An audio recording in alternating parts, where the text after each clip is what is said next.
আবারও নতুন করে বাজ পড়তে চলেছে মধ্যপ্রাচ্যের আকাশে। ইসরায়েল ইরান উত্তেজনার মধ্যে একের পর এক জ্বালানি, রসদবাহী ও নজরদারি বিমান ওই অঞ্চলে পাঠাচ্ছে যুক্তরাষ্ট্র। মাত্র 4 দিনের ব্যবধানে পূর্ব ভূমধ্যসাগর অতিক্রম করেছে 52টি মার্কিন যুদ্ধ বিমান, যার অনেকগুলি পাড়ি দিয়েছে যুক্তরাজ্য ও গ্রিসের চ্যানেল হয়ে। মধ্যপ্রাচ্যে যুক্তরাষ্ট্রের এই সমরসজ্জায় শ্বাসরুদ্ধ আতঙ্ক ছড়িয়ে পড়েছে বিশ্বজুড়ে। ইসরায়েল ইরান যুদ্ধ পরিস্থিতি ঘনীভূত হওয়ার সঙ্গে সঙ্গে মধ্যপ্রাচ্যের দিকে একের পর এক সামরিক বিমান পাঠাতে শুরু করেছে যুক্তরাষ্ট্র। সাম্প্রতিক ফ্লাইট ট্র্যাকিং তথ্য অনুযায়ী গত 4 দিনে পূর্ব ভূমধ্যসাগরের আকাশপথে কমপক্ষে 52টি মার্কিন সামরিক বিমান শনাক্ত হয়েছে, যেগুলো মধ্যপ্রাচ্যের বিভিন্ন ঘাঁটির দিকে যাচ্ছে। এই তৎপরতা এমন এক সময় ঘটছে যখন মার্কিন প্রেসিডেন্ট ডোনাল্ড ট্রাম্প সরাসরি ইরানে হামলা চালানোর সম্ভাব্য সিদ্ধান্ত বিবেচনা করছেন। বিশ্লেষণ বলছে সোমবার থেকে বৃহস্পতিবারের মধ্যে ওই 52টি বিমানের মধ্যে অন্তত 25টি গ্রিসের ক্রিট দ্বীপের চানিয়া বিমানবন্দর হয়ে গেছে, যা জুনের প্রথমার্ধের তুলনায় 8 গুণ বেশি। যুক্তরাষ্ট্রের এই ধরনের ব্যাপক সামরিকীকরণ একটি গুরুত্বপূর্ণ কৌশলগত সংকেত হিসেবে বিবেচিত হচ্ছে। পূর্ব ভূমধ্যসাগরের উপরে দেখা যায় 52টি বিমানের মধ্যে 32টি বিমান সেনা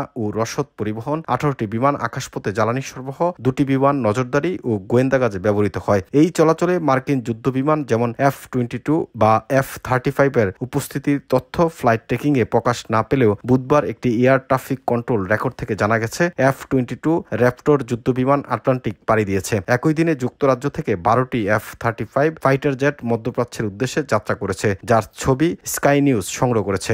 বৃহস্পতিবার স্কাই নিউজের ক্যামেরায় দেখা গেছে 3টি C-17A গ্লোবমাস্টার 3 ট্রান্সপোর্ট বিমান এবং একটি C-130 হারকিউলিস কার্গো বিমান গ্লাসগোর প্রেস উইক বিমানবন্দরে অবতরণ করেছে। ফ্লাইট ট্র্যাকিং ডেটা অনুসারে এই বিমানের একটি জার্মানি থেকে যাত্রা করে প্রথমে জর্ডানে পৌঁছায় এবং সেখান থেকে আবারও যুক্তরাজ্যে আসে। কেন এই প্রস্তুতি? যুক্তরাষ্ট্র এখনও আনুষ্ঠানিকভাবে ইরানের সামরিক অভিযান চালানোর সিদ্ধান্ত নেয়নি, তবে সামরিক উপস্থিতির এই উৎস্ফলন ইঙ্গিত দিচ্ছে ওয়াশিংটন এখন যুদ্ধ সম্ভাব্যতা মাথায় রেখেই কৌশল সাজাচ্ছে। এই প্রস্তুতি ইসরায়েলের সঙ্গে ঘনিষ্ঠ সমন্বয় এবং ইরানের পারমাণবিক ও ক্ষেপণাস্ত্র কর্মসূচিকে মোকাবেলা করার সম্ভাব্য পদক্ষেপ হিসেবে দেখা হচ্ছে। স্কাই নিউজ বলছে এই সামরিক গতি প্রকৃতি কেবল প্রতিরক্ষামূলক নয়, বরং তা প্রয়োজনে সরাসরি আক্রমণে অংশ নেওয়ার সক্ষমতা প্রতিষ্ঠার দিকেই নির্দেশ করে। তবে বৃহস্পতিবার ট্রাম্প জানিয়েছে 2 সপ্তাহের মধ্যে সিদ্ধান্ত নেবেন ইরানে হামলা চালাবেন কিনা। ইসরায়েলের কেন যুক্তরাষ্ট্রকে প্রয়োজন? ইরানের আকাশসীমায় ইসরায়েলের নিয়ন্ত্রণ থাকায় তারা বিস্তৃত বোমাবর্ষণ চালাতে পারছে, তবে তেহরানের ভূগর্ভস্থ পারমাণবিক স্থাপনাগুলোকে সম্পূর্ণ ধ্বংস করতে যুক্তরাষ্ট্র ছাড়া পেরে উঠতে পারবে না বলে মনে করেন বিশেষজ্ঞরা। ইসরায়েলের প্রধান লক্ষ্য ইরানের ফোর্দো পারমাণবিক স্থাপনা। এই স্থাপনার মূল অংশ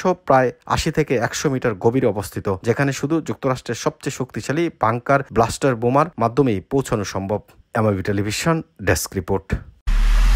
এমআইবি সংবাদ ও সংবাদ সংশ্লিষ্ট অনুষ্ঠান দেখতে ভিজিট করুন www.mibtelevision.tv ও facebook.com/mibtelevision.tv এবং সাবস্ক্রাইব করুন youtube.com/mibtelevision এ।